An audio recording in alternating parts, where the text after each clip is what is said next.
Hello, GW political junkies, and congratulations to the 46th President of the United States, Joe Biden, and the new Vice President, Kamala Harris. I'm Jessica Nix, and let's break down this historic inauguration.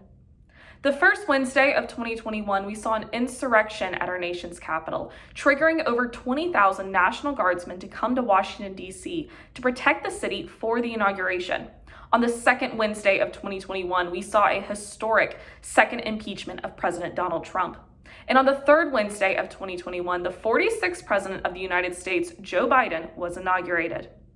On January 20th, Joe Biden and Kamala Harris took the stage the day after the United States of America reached the grim milestone of 400,000 deaths due to COVID-19. Due to security and health concerns, hopeful inauguration attendees had to stay home. Over 200,000 flags were placed on the mall in place of physical attendees. 400 lights lined the reflecting pool by the Lincoln Memorial, each representing 100,000 coronavirus victims. On the morning of January 20th, then President Donald Trump took off from the White House in Marine One for the last time. Landing at Joint Andrews Base, Trump gave his final address as president. Trump lied about his successes and thanked the American people for his experience. Boarding Air Force One to Florida, Trump left as his iconic campaign song YMCA played in the background, almost a promise that he will try to campaign for 2024. President Trump is the first president since the Civil War to not attend the inauguration of the incoming president. Vice President Kamala Harris was escorted to the Capitol steps by policeman Eugene Goodman, Capitol Police officer who led away insurrectionists during the Capitol riots. Harris was sworn in as the first female, first African American, and first Asian American vice president by Justice Sonia Sotomayor. Her husband, Doug Emhoff, will take on the role as second gentleman. Dr. Jill Biden will take on the role as first lady, and both spouses will continue as professors in their term.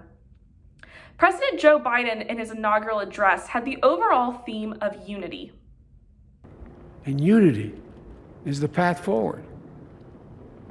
And we must meet this moment as the United States of America. Biden denounced the recent insurrection and repeated his campaign promise of being a president for all Americans, not just the ones who voted for him.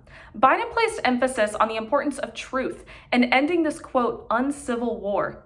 Turning towards the pandemic, Biden urged Americans to face the pandemic as one nation. We must set aside politics and finally face this pandemic as one nation. One nation. Biden also promised to renew relationships abroad. To close, Biden promised that he would give his best to the American people. Before God and all of you, I give you my word. I will always level with you. I will defend the Constitution. I'll defend our democracy. I'll defend America. In attendance for the inauguration included Vice President Mike Pence, his wife Karen Pence, former President Barack Obama and his wife, former First Lady Michelle Obama, former President Bill Clinton and former Secretary of State Hillary Clinton, and former President George W. Bush and former First Lady Laura Bush. Amanda Gorman, at 22 years old, is the youngest inaugural poet, and she closed out the ceremony with the continued message of unity. We've seen a force that would shatter our nation rather than share it, would destroy our country if it meant delaying democracy. And this effort very nearly succeeded. But while democracy can be periodically delayed, it can never be permanently defeated. After the inaugural ceremony, Biden and Harris paid their respects with the former presidents at the Tomb of the Unknown Soldier in Arlington National Cemetery. Inauguration festivities were altered for COVID safety precautions, including the traditional inaugural parade. The parade included a shorter parade route with few attendees. In place of the traditional inaugural ball was a virtual event hosted by Tom Hanks. Biden's office got to work passing 17 executive orders on day one, including a federal mask mandate, one ending the Muslim travel ban, a policy defending Dreamers, and an order rejoining the Paris Climate Accords. Most orders included reversing Trump-era policy, including immigration efforts and suspending the border wall construction. On the second day of presidency, Biden signed 10 executive orders focused on the pandemic, including an order aimed to increase vaccination efforts, expand testing, and reopen schools safely.